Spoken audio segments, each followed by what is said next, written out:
Bum bum bum bum bum bum bum bum bum bum bum bum. The Peter Dislike Show. Bum bum bum bum bum bum bum.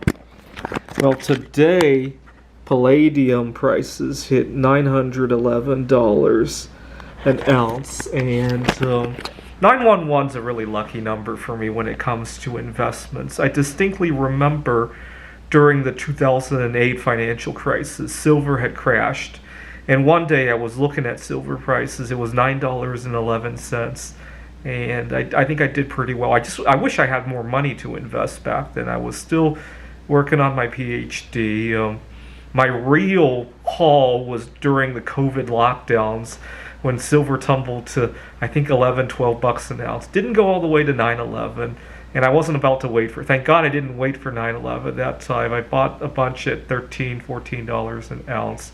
And I remember, now looking back at it, my colleague was chiding me, haha, you bought silver at 14, it kept falling to 12, 11, and look where we are now, right? So it's a lot better to buy too early than to not buy it at all. Right now, I'm going to have to think hard. I just found another distributor for bismuth, and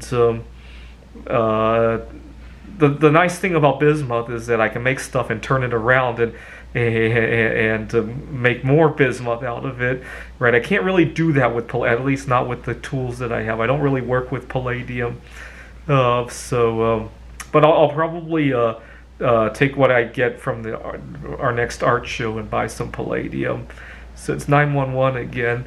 Another project that I'm thinking about working on is I was watching a video on the periodic videos, and this guy made a really cool crystal out of iodine. Let me see if I can find a picture.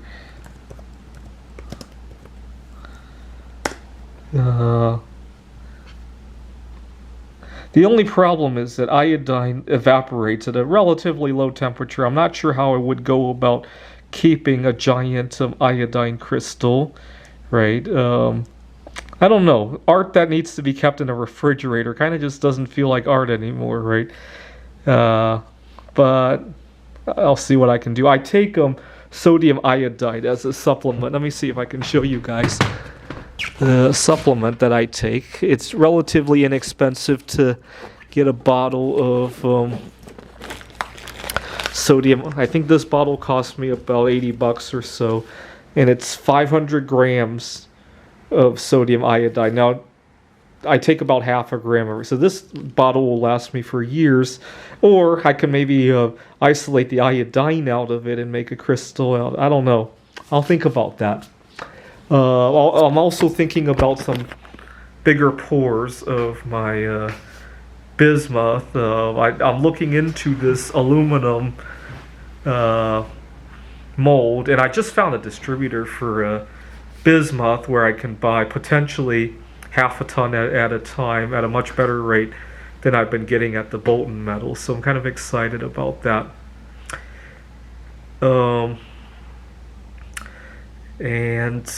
I just, I just wish I got accepted for who I am, right? So, for example, it's Friday night and everybody's talking about spending time with their kids, camping, whatever. And I talk about going home and making an iodine crystal, about bismuth art, about art shows, about stargazing. And in the minds of my colleagues, these other people are bonding with their family, taking family time, work-life balance, and I'm out there being lazy, right? They don't say it like that, but you get the sentiment that there's a double standard on what we're doing with our lives, right? And that's why I want to change my last name to Dislike, to show that the difference between success and failure often hinges on how society colors what you're doing, right? This is the Peter Dislike Show. Bum bum bum bum bum bum bum bum bum bum bum bum. The Peter Dislike Show. Bum bum bum bum bum bum bum.